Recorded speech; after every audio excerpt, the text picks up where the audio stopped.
Bueno, bienvenidos nuevamente a uno de los videos de la unidad 4. En este caso va a ser el último de esta unidad, donde vamos a estar hablando acerca de optimización, pero en vez de optimizar funciones en una única variable, vamos a empezar a optimizar funciones en varias variables, ¿sí? Este es un tema que ya vimos anteriormente, pero como decíamos, solamente cuando teníamos una variable. Para justamente empezar a definir el tema de la optimización y ver qué es lo que tenemos que usar y demás, vamos a tener que hacer algunas otras definiciones, como el vector gradiente y bueno, la definición de puntos críticos y demás, ¿sí? Entonces vamos con eso. Bueno, para empezar, yo acá les he dibujado una superficie, ¿sí? La que está acá, donde dije, digamos, estoy evaluando en un punto x0 e y0, ¿sí? Ese punto en la superficie me da el punto que está acá. Y como contábamos la clase pasada, yo podía agarrar y decir, bueno, para x0 puedo hacer variar los valores de y eso me va a dar como una función de la variable y. Y si yo agarro y dejo fijo la variable y, o sea, en un y0, podía graficar una función que dependa de la variable x, ¿sí? Que va a ser esta que está acá. Y ambas pasan por el punto x0 y 0 en este caso. Bien. Ahora, también habíamos dicho que nosotros podíamos definir la derivada parcial, ¿no? En términos de estas funciones. Como que para este punto la derivada parcial respecto de x me iba a dar la pendiente de una recta tangente a esta función acá. Y que la derivada parcial respecto de y me iba a dar la pendiente de la recta tangente que pasa por la función así, ¿no? Y que entre estos dos, entonces yo podía hacer también el plano tangente al punto x0, y0 y f de x0 y 0, que es este que está acá, ¿sí? Ahora, esta idea de las derivadas parciales podrían, digamos, también ayudarnos a ver la dirección hacia donde crece la función, ¿sí? Y para eso, entonces vamos a definir lo que es el vector gradiente.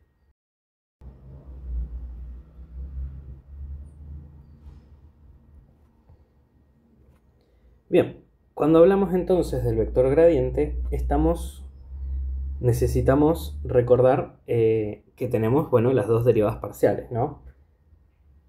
A partir de las derivadas parciales,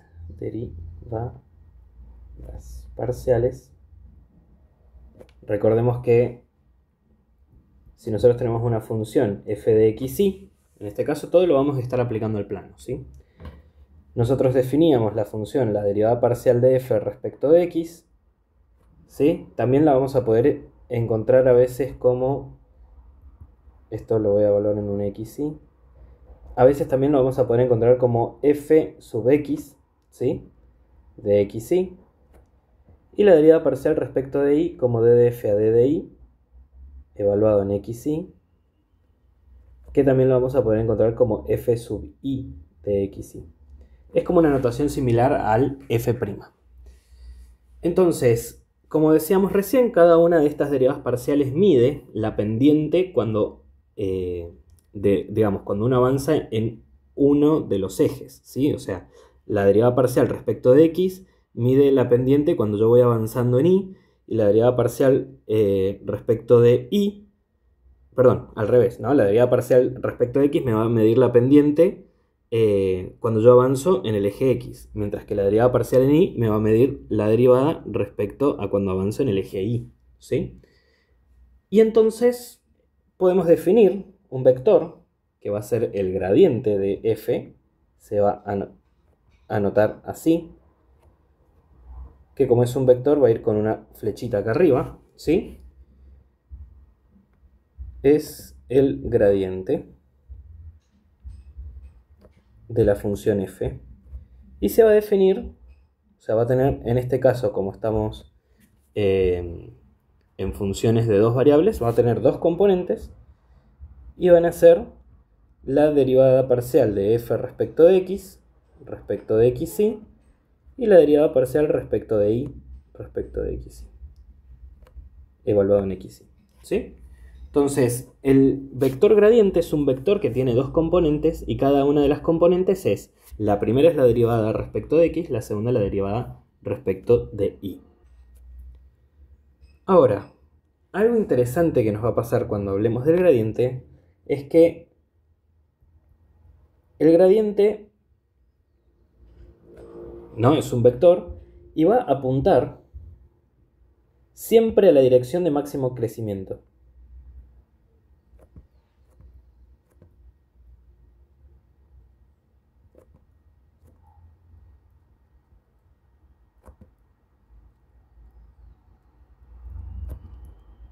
Esto es muy importante porque es justamente lo que nos va a ayudar a definir luego puntos críticos, ¿sí?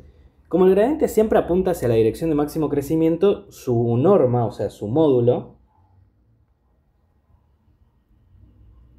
también nos da información y nos dice justamente qué tan empinada es la subida, digamos, hacia ese máximo crecimiento.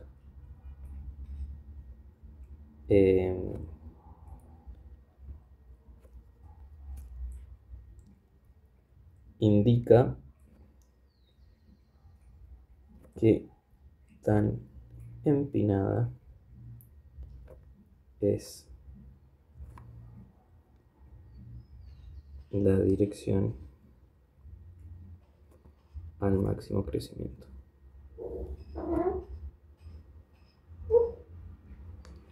¿Sí? Ok. Vamos con un ejemplo para ilustrar. Supongamos que nosotros tenemos la función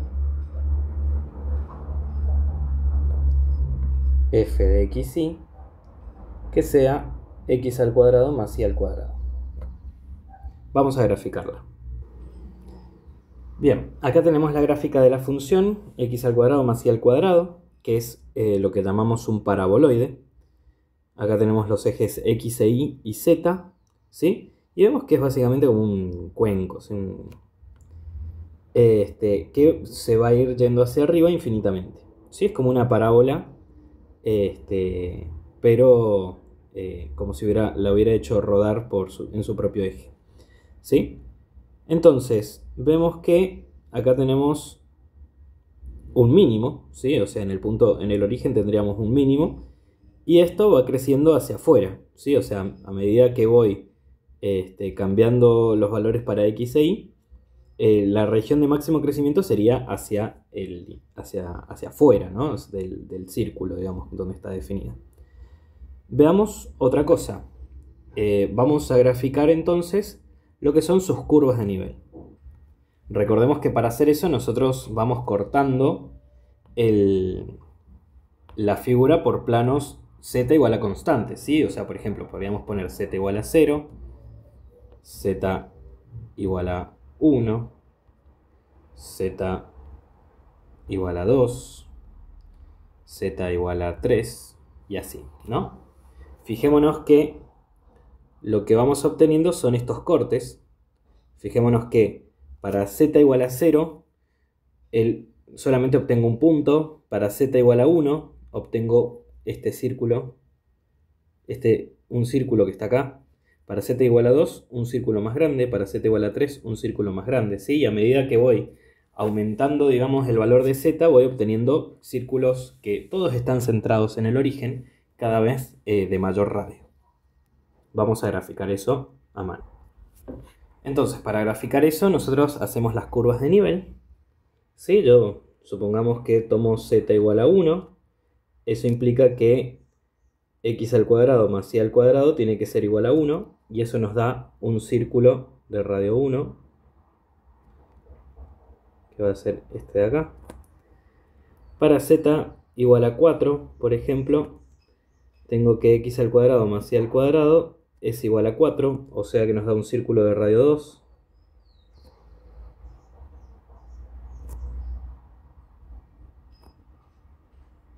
Y bueno, y así podemos seguir haciendo todas las curvas de nivel, ¿no? O sea, en algún momento va a pasar por acá.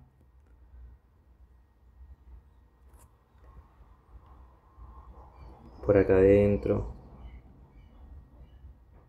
y demás. ¿Sí? Estas son todas nuestras curvas de nivel.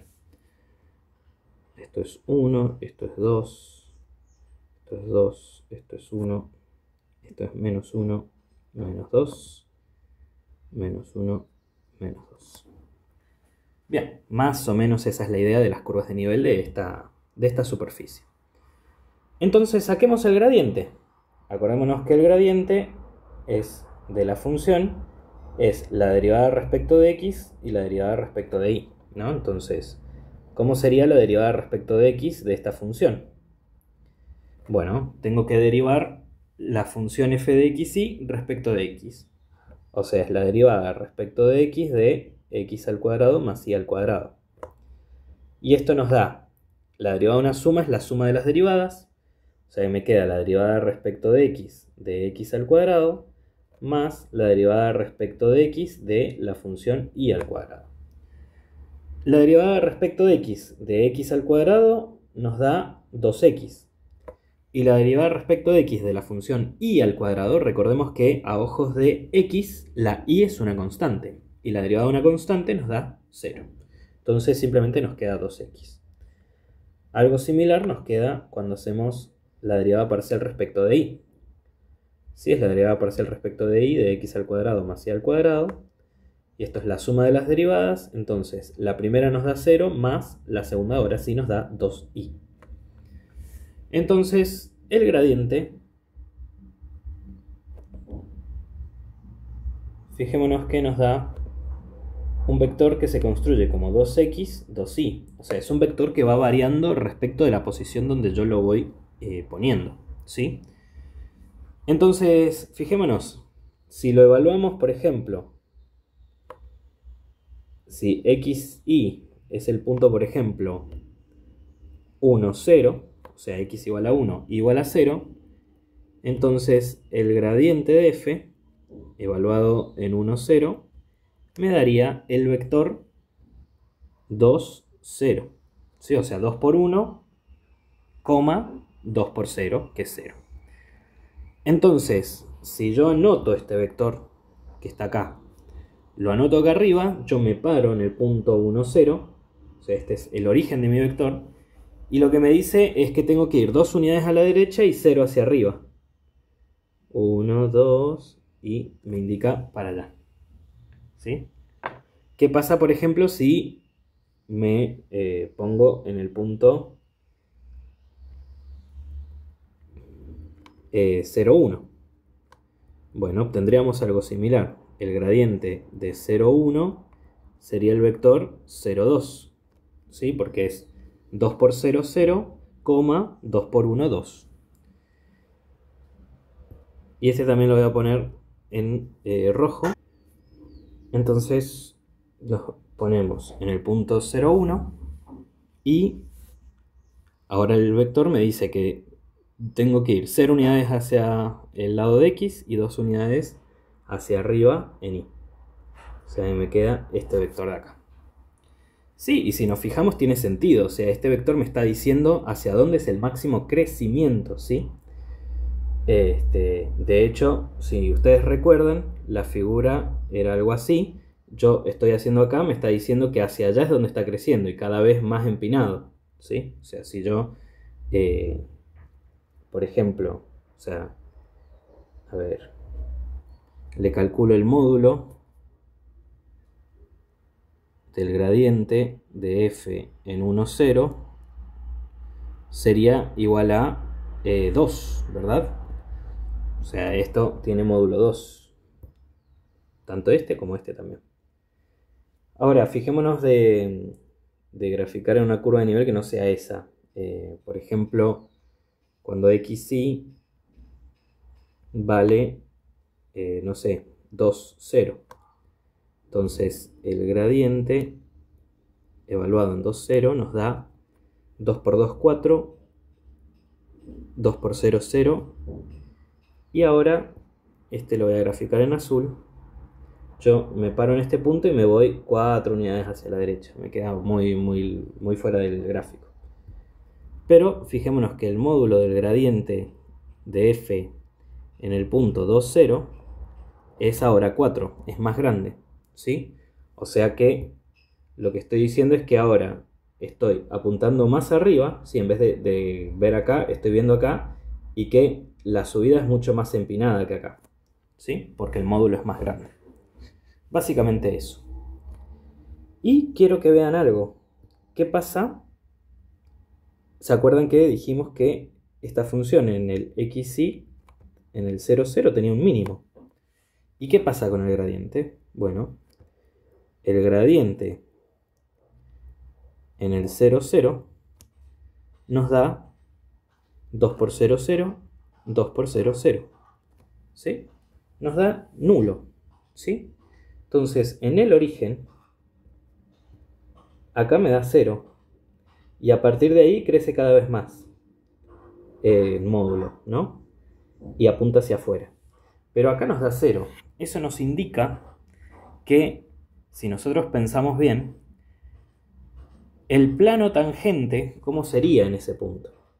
Bueno, si el gradiente es nulo, yo tengo un plano tangente, o sea, significa que la derivada parcial respecto de x es 0 y la derivada parcial respecto de y también es 0. Y el plano tangente, si recuerdan, era la función en ese punto, y luego tiene dos términos que dependen de esas derivadas parciales, ¿sí? Entonces el plano tangente simplemente es z igual a el valor en ese punto, o sea, es un plano paralelo, digamos, al plano xy. Y eso es lo que me indica que acá hay un punto crítico, ¿sí? O sea, en este caso es un mínimo de la función. Bien, vamos a entonces plasmar un poco eso ahora adelante.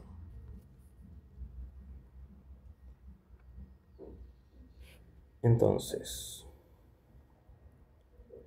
puntos críticos. Ahora, para que un punto en dos variables, ¿no? O sea, xy es un punto crítico si el gradiente de f evaluado en xy es igual a 0 o no existe. ¿Sí? Porque no exista, por ejemplo, alguna de sus derivadas parciales. Entonces, en estos puntos es donde nosotros vamos a poder tener tres posibilidades.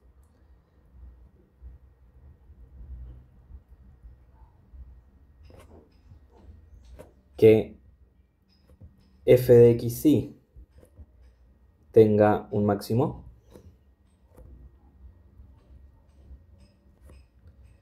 que f de xy tenga un mínimo,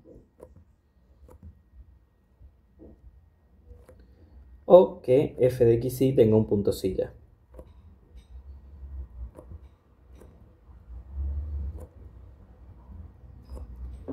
Para que sea un máximo tengo que tener un punto que sea más alto alrededor de todo su entorno, ¿sí?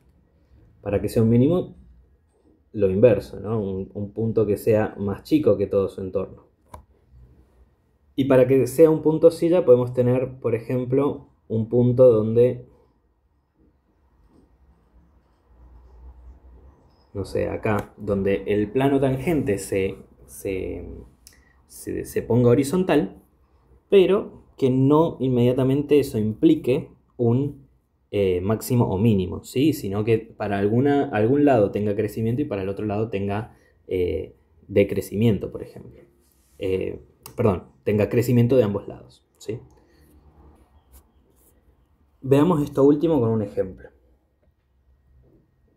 Nosotros podemos tener la función f de xy igual ahora a x cuadrado menos y cuadrado. Si nosotros nos fijamos el gradiente, ¿cómo nos queda? Sería la derivada de f respecto de x, la primer componente, o sea, f sub x sería 2x menos 0, entonces me queda 2x, y la derivada de f respecto de y me queda 0 menos 2y, o sea, menos 2y. ¿Sí? Y ahora quiero ver cuándo el gradiente se anula. Me da igual al 0, 0. Y eso me va a pasar cuando 2x sea igual a 0 y cuando menos 2y sea igual a 0. o sea que tiene un punto crítico en el xy igual a 0, 0. ¿Sí? Bien, vamos a graficar esta función y veamos una cosa. Bueno, acá les presento la gráfica de la función x al cuadrado menos y al cuadrado, donde si nosotros nos fijamos en el origen, tenemos en una dirección tenemos decrecimiento y luego crecimiento, pero en otra dirección tenemos crecimiento y luego decrecimiento, ¿sí? O sea, este punto que está acá no es ni un máximo ni un mínimo, porque si lo vemos como sobre el eje Y, por ejemplo, ¿sí? O sea, así tenemos como si fuera un máximo, y visto al revés, o desde otra perspectiva, tenemos como si fuera un mínimo, ¿sí? Entonces, este punto realmente no es ni un máximo ni un mínimo, es un punto silla. Para justamente clasificar los puntos críticos,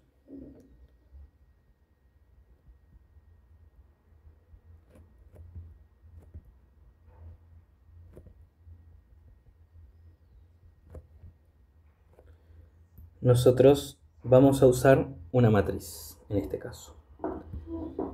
Vamos a introducir lo que es la matriz que se llama hessiana,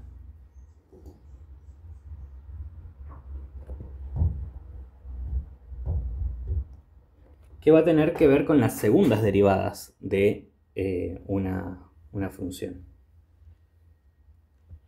donde se va a anotar así: h sub f evaluado en algún x0 e y0, y la matriz hessiana es la derivada de f respecto de x dos veces, evaluado en x0 e y0, luego la derivada de f derivada respecto de x y luego respecto de y, en x0 y 0, la derivada de f derivada primero respecto de y, luego respecto de x, evaluada en x0 e y0, y la derivada respecto de y dos veces, evaluada en x0 e y0.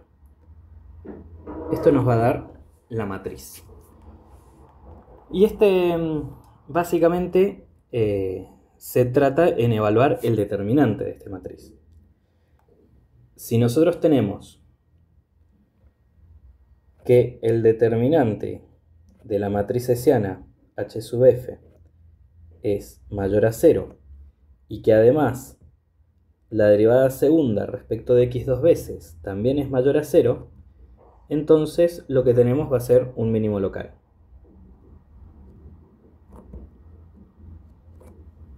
O relativo.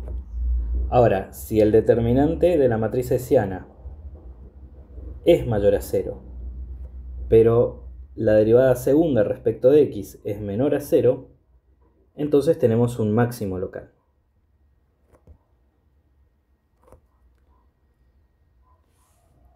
Y por último, esto es parecido al criterio de la segunda derivada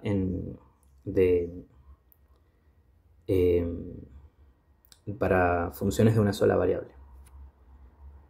Y luego, si tenemos por otro lado que el determinante de la matriz hessiana es menor a 0, entonces esto ya nos dice automáticamente que tenemos un punto silla. Y por último, si el determinante de la matriz hessiana es igual a 0, entonces este criterio no decide. Es decir, no sabría clasificarlo como ninguno si el determinante es nulo. Y necesitaría ver algún otro método. Entonces, vamos con un ejemplo de esto. Si nosotros tenemos, bueno, vamos a usar la función de recién, la anterior, la f de xy igual a x al cuadrado más y al cuadrado. ¿Sí? Esa es la primera que habíamos visto. Sabíamos que su punto crítico era el punto 0, 0. Y era el único punto crítico. ¿Sí? Entonces, ¿por qué? Porque sabíamos que la derivada respecto de x era 2x, la derivada respecto de y era 2y. Construyamos entonces la matriz hessiana.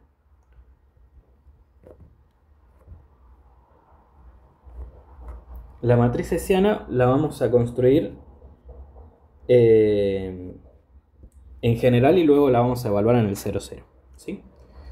Entonces, en el primer lugar iba la derivada de respecto de x dos veces. O sea, es lo mismo que derivar a la función respecto de x y luego derivarla respecto de x nuevamente. O sea, es la derivada respecto de x de 2x. Y eso me da 2.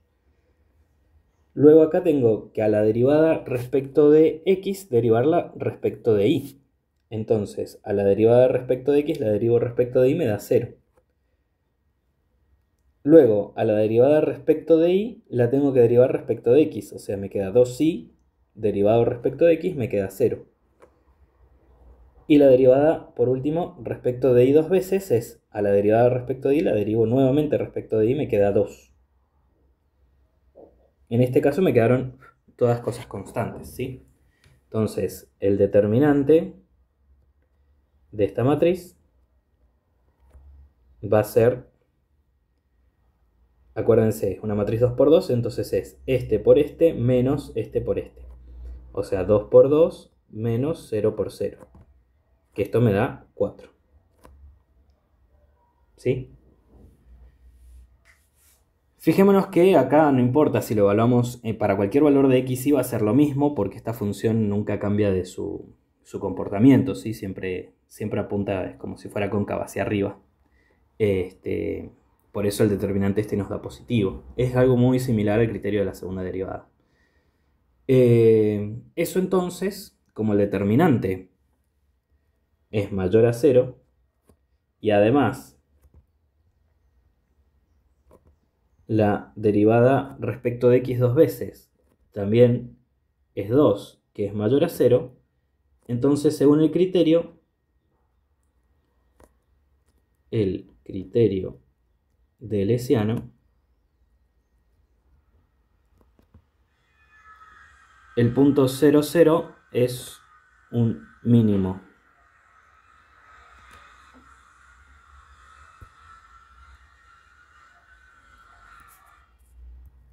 ¿Sí? Esta es la forma de aplicar el criterio.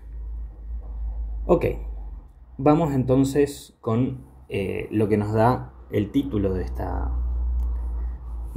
clase, que es la optimización.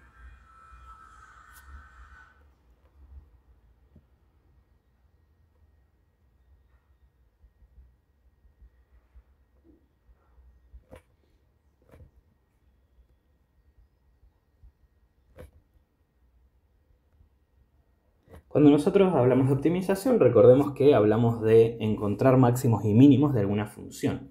En este caso vamos a querer encontrar máximos y mínimos de funciones de más de una variable, ¿sí? ¿Por qué de funciones de una variable? Ya hablamos, ya tenemos un video incluso hablando de eso. Entonces vamos a arrancar directamente con un ejemplo.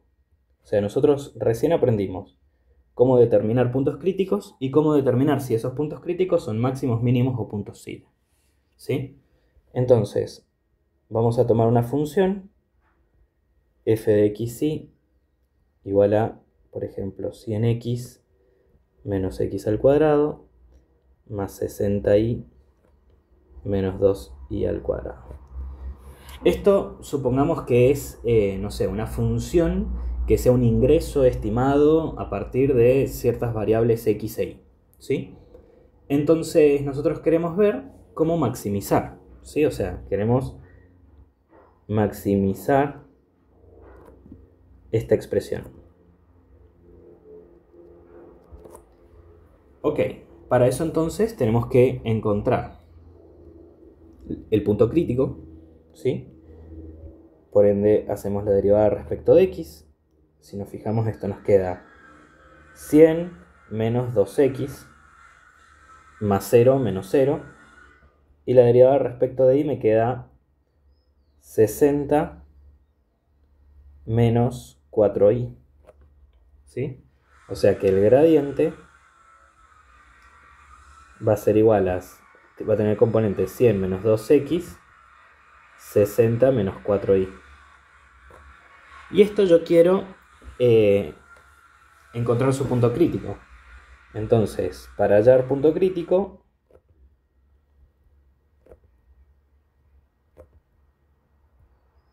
lo que hago es igualar el gradiente al 0, 0. ¿Sí? Entonces, esto me dice que 100 menos 2x tiene que ser igual a 0 y que 60 menos 4y tiene que ser igual a 0. O sea que de acá despejamos que 100 es igual a 2x y o sea que 50 es igual a x. Y de acá podemos despejar que 60 es igual a 4y y por ende 60 dividido 4, que es igual a 15, es igual a y.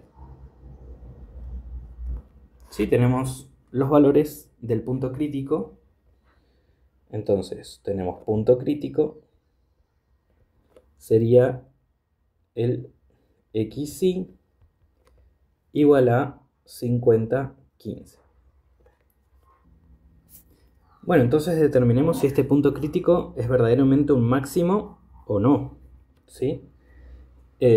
Para eso entonces usamos el criterio de Lesiano.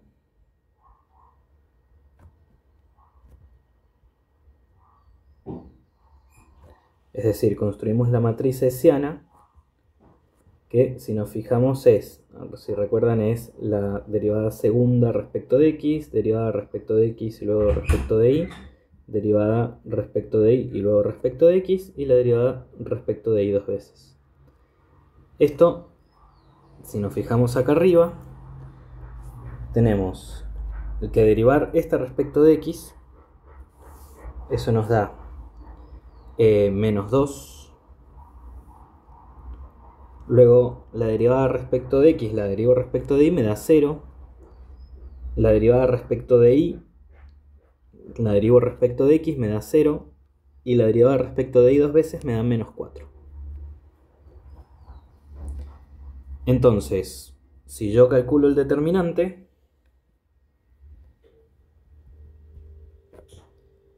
sí, yo lo debería aplicar al punto crítico, ¿sí? O sea, yo al determinante lo calculo cuando ya evalúo el hessiano en el punto crítico. En este caso, como es constante, no pasa nada, o sea, no hay ningún problema, ¿sí? Me queda menos 2 por menos 4, menos 0 por 0. Y esto me va a dar igual a menos 6. No, menos 8. No, a 8 positivo. Me confundió el solucionador automático. Bien. Y aparte, si nos fijamos, la derivada segunda respecto de x será menos 2, que es más chico que 0. Por ende, por el criterio de Lesiano, si teníamos que el determinante de Lesiano era mayor a 0, pero la derivada segunda era menor a 0, entonces el punto crítico 50, 15 es un máximo.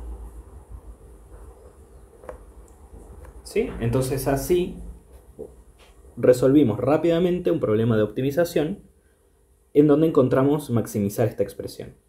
En particular, como este es el único punto crítico en todo el dominio de la función, que el dominio de f era todo R2, ¿sí?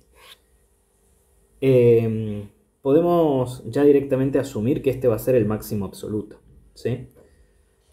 Sin embargo, eso, bueno, no necesariamente tiene que ser así. Pero al serlo y tener justamente una derivada segunda respecto de x negativa, hace como el criterio de la segunda derivada de que esta función siempre va a ser cóncava hacia abajo, ¿sí? Y por ende eso va a hacer que este máximo sea absoluto en particular. Eso no es algo que vayamos a prestar tanta atención en este tramo, digamos. Ok. Ahora, uno también puede tener problemas de optimización cuando están sujetos a alguna restricción, ¿sí? Por ejemplo, nosotros habíamos visto algo parecido en variables de una en funciones de una sola variable, en donde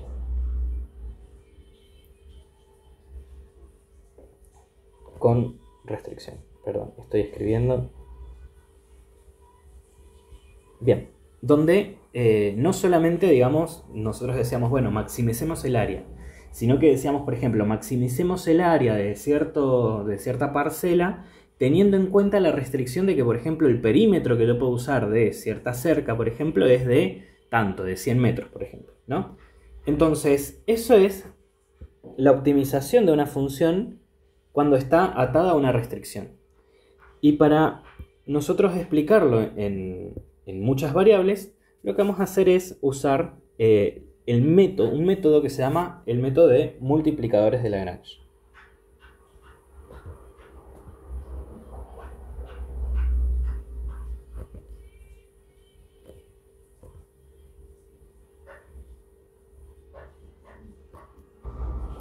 Entonces, este método lo que dice es que si nosotros tenemos un problema de optimización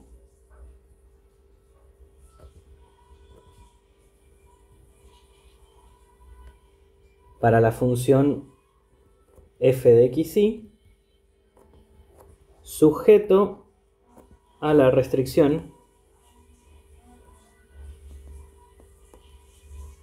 g de xy igual a 0. ¿Sí? Entonces lo que va a pasar es que con esta restricción el máximo no siempre se va a dar cuando el gradiente se anule, ¿sí? El máximo es como el equivalente a decir que el máximo podía pasar en los extremos del intervalo, ¿sí? en una variable. Ahora, extremos es algo más difícil también de determinar, porque con esta restricción no sabemos que esos son de repente candidatos a punto crítico, pero ¿cómo encontramos en sí todos los puntos críticos que nos dan este problema? Y lo que plantea este método es que los puntos, digamos, en el punto óptimo, digamos, va a pasar, o sea, en el punto crítico va a pasar que el gradiente de la función en ese punto va a ser igual a un múltiplo del gradiente de la restricción en ese punto, donde esto es un número real, ¿sí? O sea, cualquier número. Entonces, lo que podemos hacer es básicamente esta igualdad. Fíjense que lo que nos dice básicamente es que al ser múltiplos básicamente están alineados, ¿sí? O sea, que si mi gradiente de f está así, mi gradiente de g está alineado con él, sea tanto en el mismo sentido o en el sentido opuesto si lambda fuera negativo, ¿sí? Entonces, básicamente esto nos da un sistema de ecuaciones. Básicamente lo que puedo yo hacer es definir una función nueva, f, que va a ser de respecto de x, y lambda, ¿sí? O sea, de tres variables, que va a ser básicamente la resta, ¿no? O sea, el gradiente de f, que va a estar respecto de xy, menos lambda por el gradiente de g de xy. ¿Sí? Entonces, me tiene que pasar, o sea, esto debería ser igual a 0, ¿sí? Porque si se cumple esta igualdad, esta resta me da igual a 0. Y por ende, ahora sí puedo construir el sistema de ecuaciones. Fíjense que si lo que me está diciendo es que la derivada, por ejemplo, de f grande respecto de x debería ser igual a 0, la derivada respecto de y debería ser igual a 0 y la derivada respecto de lambda también debería ser igual a 0. Esto básicamente se traduce a lo siguiente: que la derivada de f respecto de x menos lambda por la derivada de g respecto de x tiene que ser igual a 0. La derivada de f respecto de y menos lambda por la derivada de g respecto de y tiene que ser igual a 0. Y que básicamente el gradiente de G tiene que ser igual a 0. ¿Sí? Que es la condición. Perdón, no, el gradiente no. Acá vendría a ser que la condición justamente inicial sale de acá. Así que G de x y tiene que ser 0. Entonces fíjense que con este método nosotros obtenemos 3 ecuaciones para 3 incógnitas, x, y lambda. Entonces yo puedo obtener lambda, puedo obtener x e y, y a partir de este sistema de ecuaciones, y el x y entonces todos los x y que me cumplan este sistema de ecuaciones van a ser entonces los puntos críticos, con los cuales después con el criterio de Lesiano voy a poder determinar si son máximos o mínimos. La aplicación bien de este método la vamos a ver en la práctica. No voy a hacer un ejemplo acá porque conviene que sea más gráfico el ejemplo. Así que lo vamos a dejar para la parte práctica. Pero bueno, espero que más o menos se haya entendido el método y toda la parte de optimización. Y bueno, nos vemos en la próxima.